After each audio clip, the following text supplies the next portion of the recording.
justa, santa e pura é a lei do meu Senhor, que corrige a alma impura do perdido pecador.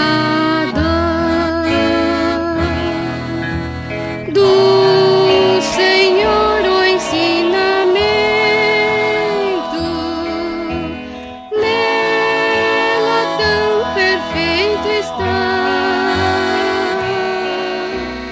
É tão cheia de preceitos e conselhos santos dá.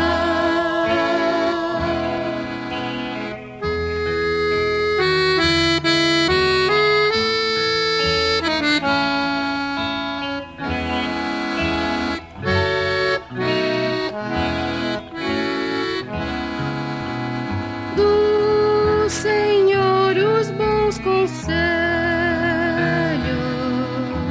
justos e benignos são.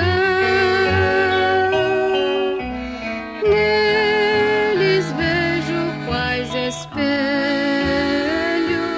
quanto é mau meu coração.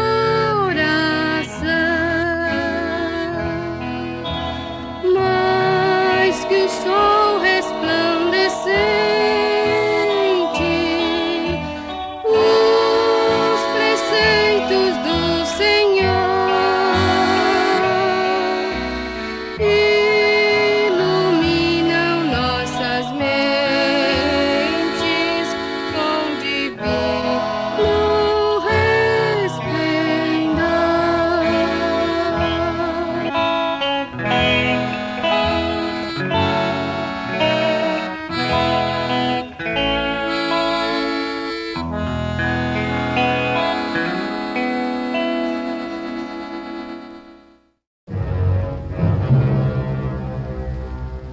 Certo rapaz, tendo imigrado da Áustria para a América, recebeu de seu pai como lembrança uma pequena pedra, sendo, no entanto, recomendado para que não se apartasse dela. O jovem estabeleceu seu lar em Omala. Ali casou-se e foi pai de filhos. O antigo imigrante permitia que seus filhos brincassem com a pedra, porém jamais os perdia de vista. Certa vez, o dono da casa recebeu a visita de um amigo que, ao ver a pedra, aconselhou-o para que a levasse a um perito a fim de ser avaliada. O perito que a examinou mostrou a outro e ambos constataram que se tratava de um rubi de inestimável valor. O dono possuía um tesouro, mas ignorava tal fato. Muitos possuem a Bíblia, o tesouro incomensurável, mas ignoram o seu valor. Este livro revela-nos os pensamentos de Deus, a natureza do homem, o caminho da salvação, o juízo final dos ímpios e incrédulos e a felicidade eterna dos bem-aventurados crentes em Jesus. As suas doutrinas são santas, os seus preceitos obrigatórios, as suas histórias verdadeiras e as suas decisões irrevogáveis. É mister lê-lo para ser sábio, crê-lo para ser salvo, segui-lo para ser santo. Este livro dá a luz que esclarece, alimento que sustenta, consolo que alegra. É o mapa do viajante, o bordão do peregrino, a bússola do nauta, a espada do soldado e o diploma do cristão. Este livro abre-nos as portas do céu, assim como também descobre a entrada do inferno. Cristo é o seu assunto principal, o nosso bem o seu alvo e a glória de Deus todo o seu fito. Deve encher o nosso pensamento, governar o nosso coração e dirigir os nossos passos. Cumpre-nos lê-lo com atenção, frequentemente e orando muito. É um cofre de riqueza, um paraíso de glória, é um manancial de prazer. Dado aos homens em vida, será citado no dia do juízo e a sua memória durará por toda a eternidade. envolve uma suma responsabilidade, recompensa o mais cuidadoso estudo e condenará a todos os que zombam do seu sagrado conteúdo. Os homens verdadeiramente sábios jamais deixarão de amar e usufruir as riquezas eternas deste sagrado livro que é o maior tesouro do mundo.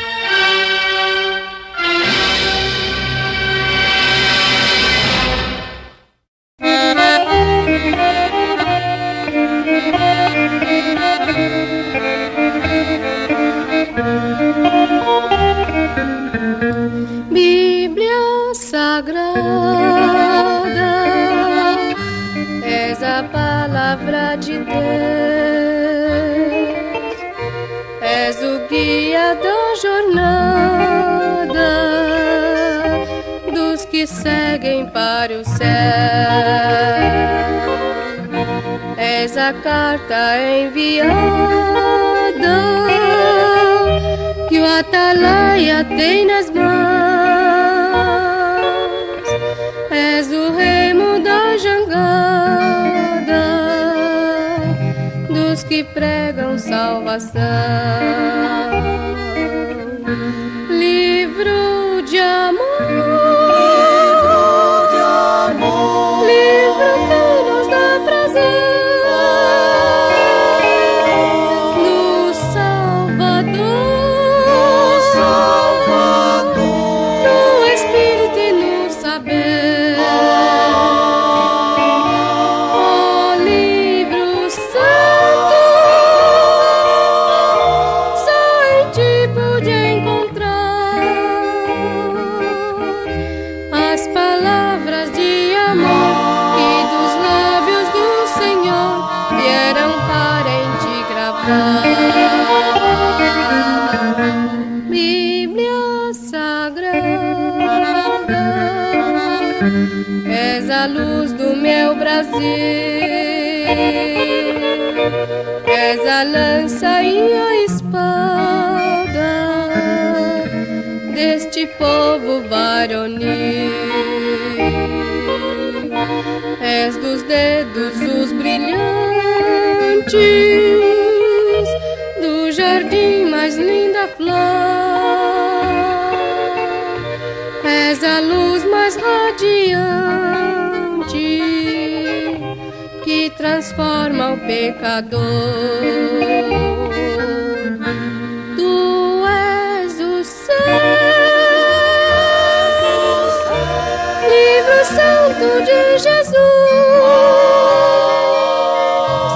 em ti eu quero aprender a levar a cruz. Livro que fala do poder do Salvador, és o livro da esperança, em ti temos confiança, és a voz do Redentor.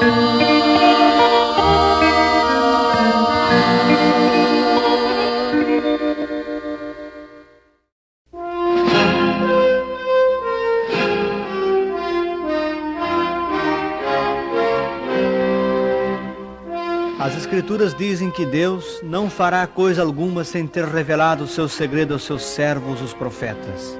Amós 3:7.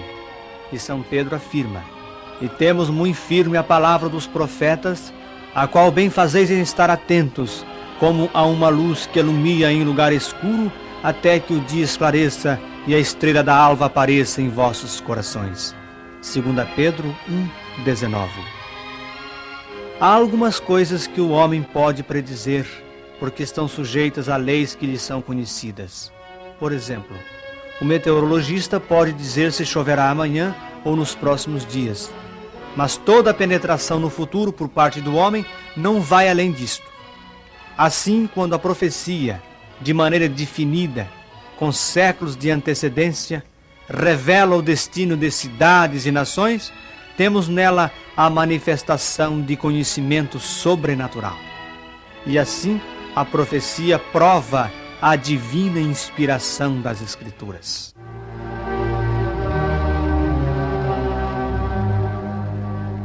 Estudemos o exemplo de Nínive, capital do Império Assírio. Conta-se que tinha 96 quilômetros de circunferência, muros de 30 metros de altura e tão largos que 3 carros podiam andar sobre elas lado a lado. Mas no próprio apogeu da sua glória, Sofonias escreveu: Ele estenderá também a sua mão contra o norte e destruirá a Assíria, e fará de Nínive uma desolação e terra seca como o deserto. Sofonias 2:13. Em 612 a.C., Nabopolassar, rei de Babilônia, tomou Nínive, que com o passar do tempo se tornou exatamente o que predisse o profeta, um deserto assolador. Temos também o exemplo de Babilônia.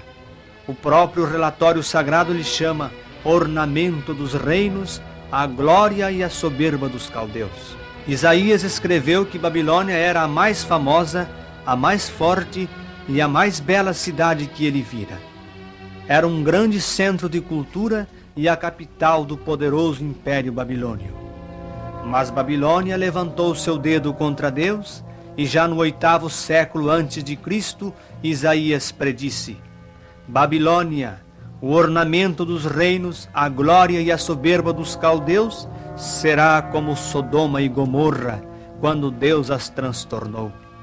Nunca jamais será habitada, nem edificada de geração em geração. O árabe não armará ali a sua tenda, nem tampouco os pastores ali farão deitar os seus rebanhos. Isaías 13, 19 a 20. Em 538, quase 2 séculos após a predição, Babilônia foi tomada pelos medo-persas. O integral cumprimento da profecia, porém, veio paulatinamente. Babilônia tinha população numerosa ainda no 1º século da nossa era. Mas quando no século XII foi visitada por Benjamin Tutela da Espanha, a grande cidade era só ruínas. Notai agora estes 3 pormenores desta profecia. Primeiro, nunca mais será habitada nem reedificada de geração em geração. Desde que se completou a sua ruína, Babilônia não foi jamais habitada. Segundo, nem o árabe armará ali a sua tenda. Os árabes consideram o local de Babilônia habitado por espíritos maus e evitam armar ali as suas tendas.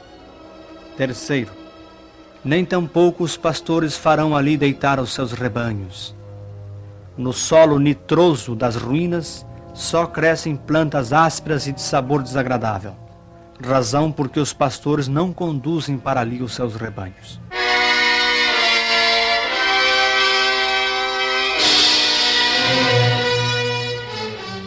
Outra notável profecia das Escrituras é a referente à cidade de Tiro. É chamada a Grã-Bretanha do passado. Seus navios uniam as cidades mediterrâneas e passavam além dos pilares de Hércules, tocando as costas atlânticas. Tiro foi o elo entre o Oriente e o Ocidente. Através dela, a civilização da Ásia despertou o gênio da Europa. De Tiro, herdou a Europa o alfabeto. Como resultado de seu ativo comércio, Tiro tornou-se uma cidade opulenta, enveredando para o caminho do orgulho e depressão. E veio então o decreto divino: Eis que estou contra ti, ó Tiro, e farei subir contra ti muitas nações, como se o mar fizesse subir as suas ondas. Elas destruirão os muros de Tiro e derribarão as suas torres, e eu varrerei o seu pó, e dela farei uma penha descalvada. Tiro continuou ainda existindo por muitos séculos, mas em 1291 os sarracenos destruíram o que ainda havia dela. Desde então a cidade está em ruínas. A profecia diz que ela viria a ser uma rocha descalvada e enxugadouro de redes. Ezequiel 26, 3 a 5. E esta é exatamente a sua condição atual. Notai, amigos, a respeito de Tiro, o profeta diz: nunca mais será edificada. Ezequiel 26, 14. o mesmo profeta falou a respeito de Sidom, o porto vizinho de Tiro, que foi a capital dos fenícios antes de Tiro. Disse ele que Deus enviaria a espada a Sidom e a peste. Ezequiel 28, 20 a 26. Mas não disse que Sidom seria destruída, e Sidom continua até o dia de hoje.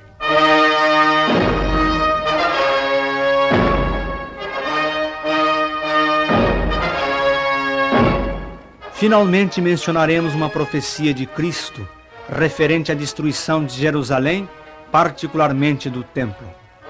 Eis o relato em São Mateus 24, 1 e 2.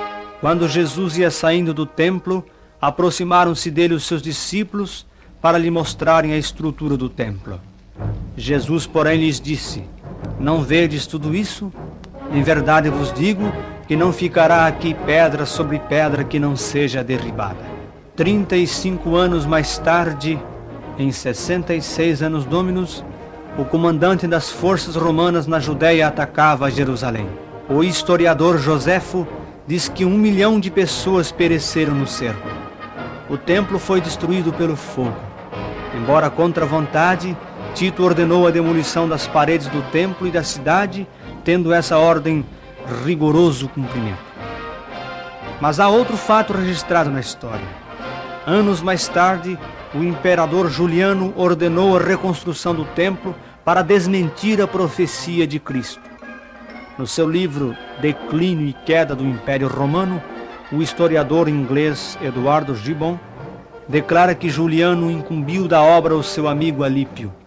Mas diz então: enquanto Alípio, assistido pelo governador da província, urgia com vigor e diligência a execução da obra, horríveis bolas de fogo, irrompendo perto dos fundamentos com frequentes e reiterados ataques, tornavam o lugar de quando em quando inacessível aos chamuscados e queimados trabalhadores.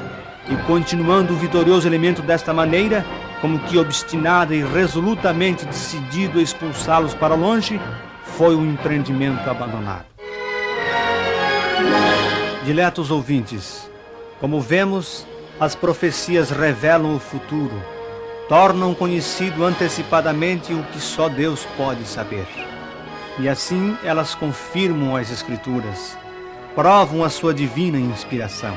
A Bíblia Sagrada é o livro de Deus, a revelação da verdade, o firme fundamento da fé. Apoiemo-nos nela e não seremos jamais desapontados.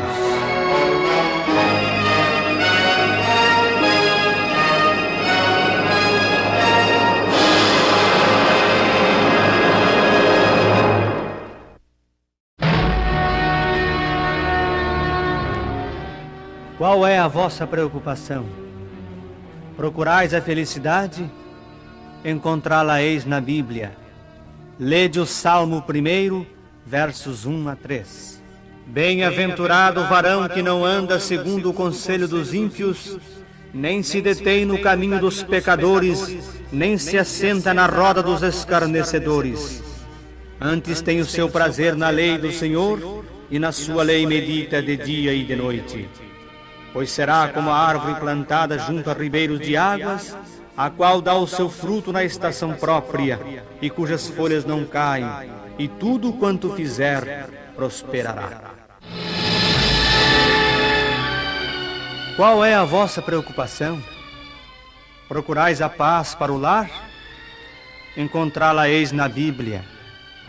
Lede o Salmo 128, versos 1 a 4. Bem-aventurado aquele que teme ao Senhor e anda nos seus caminhos, pois comerás do trabalho das tuas mãos. Feliz serás e te irá bem. A tua mulher será como a videira frutífera aos lados da tua casa, os teus filhos como plantas de oliveira à roda da tua mesa. Eis que assim será abençoado o homem que teme ao Senhor.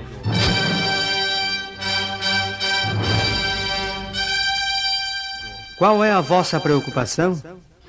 Procurais a satisfação para a alma? Encontrá-la-eis na Bíblia.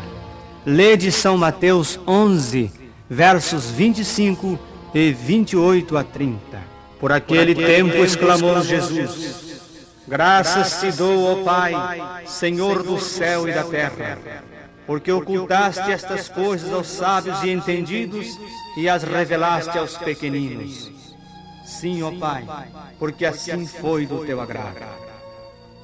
Vinde a mim todos os que estáis cansados e sobrecarregados, e eu vos aliviarei. Tomai sobre vós o meu jugo e aprendei de mim, porque sou manso e humilde de coração, e achareis descanso para as vossas almas, porque o meu jugo é suave e o meu fardo é leve. Qual é a vossa preocupação? Procurais a esperança no porvir? Encontrá-la-eis na Bíblia. Lede Romanos 5, versos 1 a 8. Justificados, pois, mediante a fé, tenhamos paz com Deus por meio de nosso Senhor Jesus Cristo, por intermédio de quem obtivemos igualmente acesso pela fé a esta graça, na qual estamos firmes e gloriemo-nos na esperança da glória de Deus. E não somente isto, mas também nos gloriemos nas próprias tribulações, sabendo que a tribulação produz perseverança, e a perseverança experiência, e a experiência esperança. Ora, a esperança não confunde, porque o amor de Deus é derramado em nossos corações pelo Espírito Santo que nos foi outorgado. Porque Cristo, quando nós ainda éramos fracos, morreu a seu tempo em favor de ímpios. Dificilmente alguém morreria por um justo, pois poderá ser que pelo bom alguém se anime a morrer. Mas Deus prova o seu próprio amor para conosco pelo fato de ter Cristo morrido por nós, sendo nós ainda pecadores.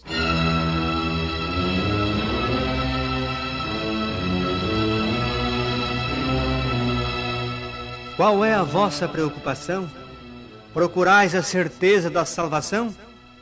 Encontrá-la-eis na Bíblia. Lede a primeira carta de São João, capítulo 5, versos 11 a 13. E o testemunho é este, que Deus nos deu a vida eterna, e esta vida está no seu Filho. Aquele que tem o Filho tem a vida. Aquele que não tem o Filho de Deus não tem a vida. Estas coisas vos escrevi, a fim de saberdes que tendes a vida eterna, a vós outros que credes em o nome do Filho de Deus. Qual é a vossa preocupação? Procurais a cura de enfermidades? Encontrá-la-eis na Bíblia. Lede São Tiago 5, versos 14 e 15. Está alguém entre vós doente? Chame os presbíteros da igreja, e estes façam oração sobre ele, ungindo-o com óleo em nome do Senhor. E a oração da fé salvará o enfermo, e o Senhor o levantará. E se houver cometido pecados, ser-lhe-ão perdoados.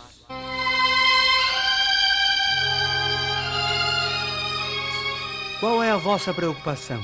Procurais alguém que vos compreenda, que vos ouça e vos salve? Encontrá-lo-eis na Bíblia. É Jesus Cristo, o amigo dos pecadores, o Salvador do mundo e a razão de ser de toda a Escritura.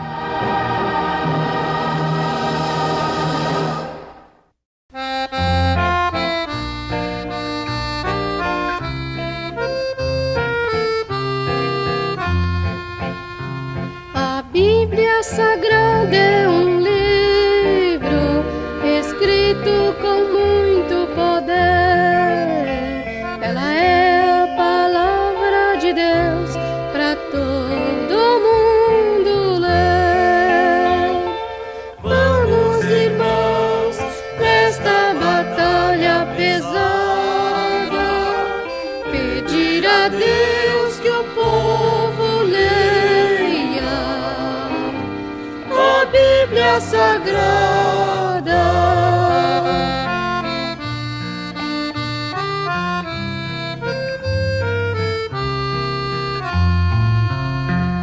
A Bíblia Sagrada é um livro que não deve ser rejeitado, pois tem um mistério profundo que tira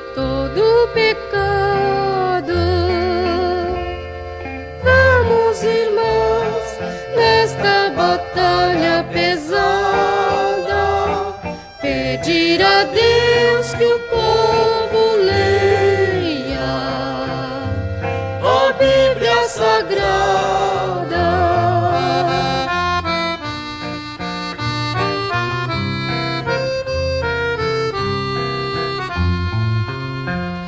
Os homens estudam ciências, têm conhecimentos profundos, mas tem que passar pela Bíblia, que diz do começo do mundo. Vamos, irmãos, nesta batalha pesada, pedir a Deus que o povo leia a Bíblia Sagrada.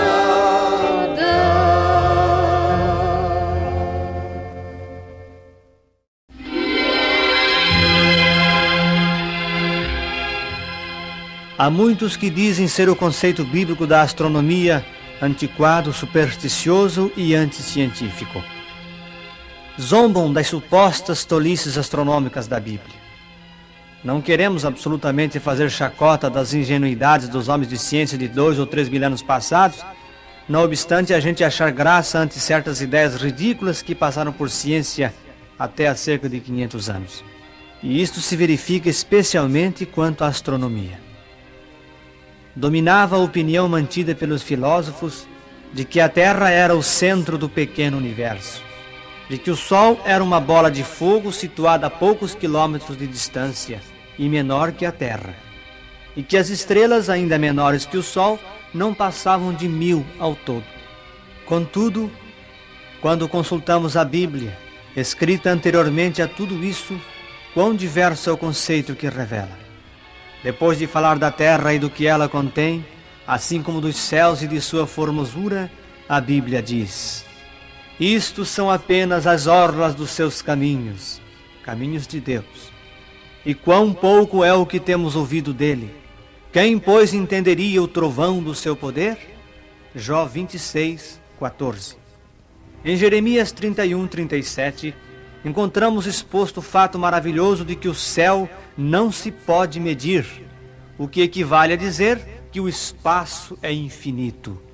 E no capítulo 33, versículo 32 do mesmo livro, revela-se o fato igualmente maravilhoso de que não se pode contar o exército dos céus.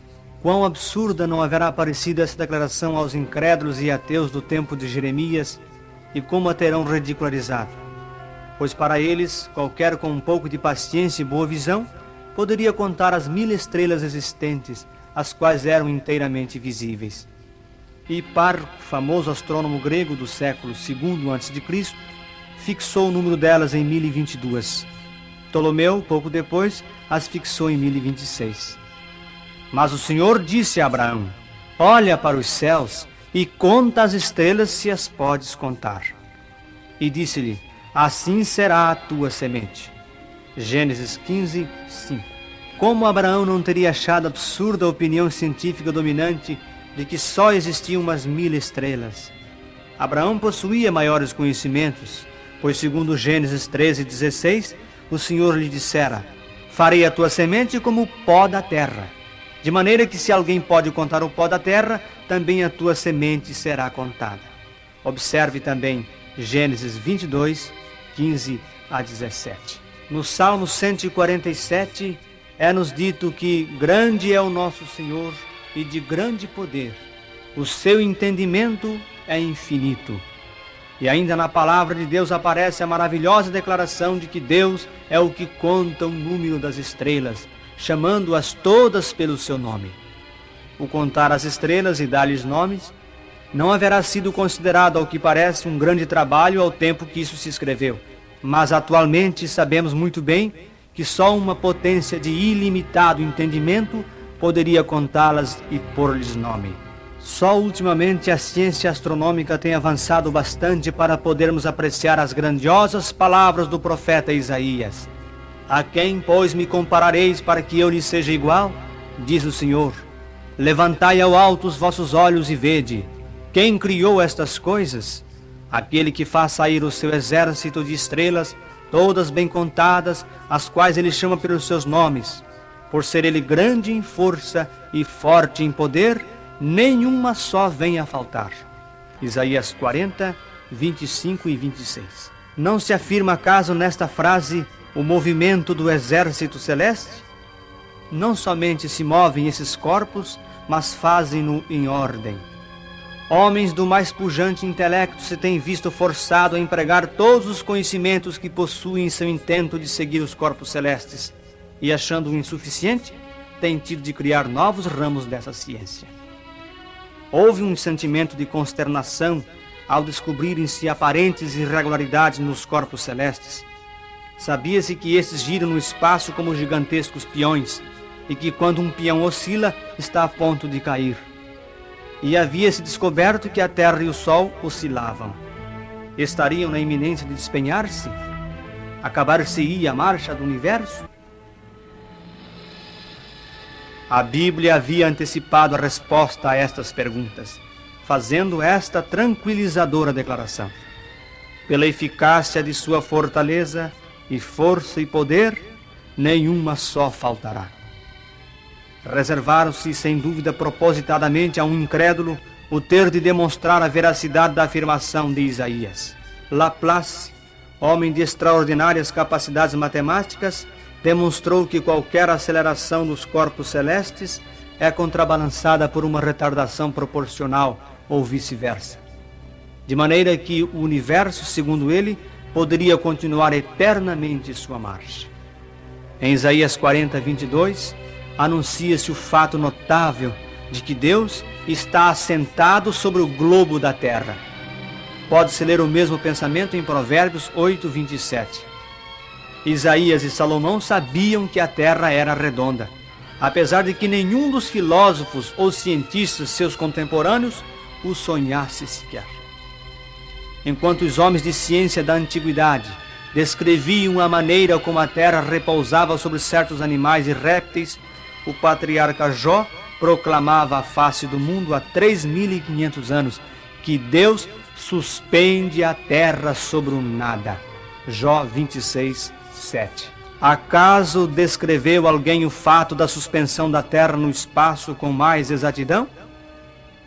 Durante 35 séculos permaneceu nas páginas das Escrituras a estranha declaração de Deus: o norte estende sobre o vazio. Jó 26, 7. Somente há anos é que se pôde precisar o valor dessa declaração. Caros ouvintes, muitos outros pontos relativos à ciência da Bíblia começam agora a ser compreendidos, e poderíamos citar aqui vários outros, mas não o fazemos por absoluta falta de tempo. E para encerrar, não poderíamos deixar de recitar com muita emoção um trecho do Salmo 19.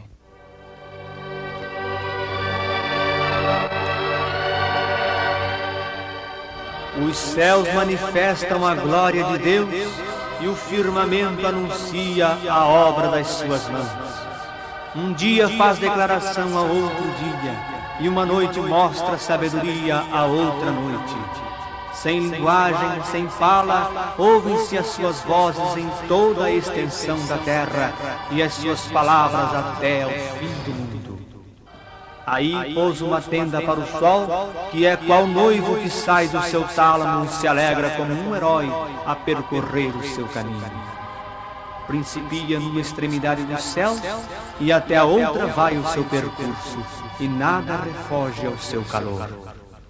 Sejam agradáveis as palavras da minha boca e a meditação do meu coração perante a tua face, Senhor, rocha minha e libertador meu.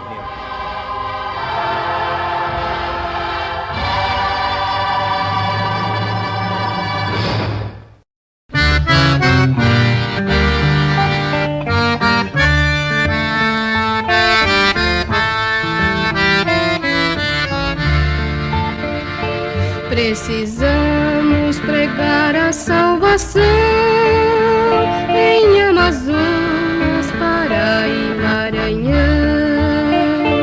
Piauí, Ceará, Rio Grande do Norte, para conhecerem Jesus, Filho do Deus forte. Crentes brasileiros, aproveitai a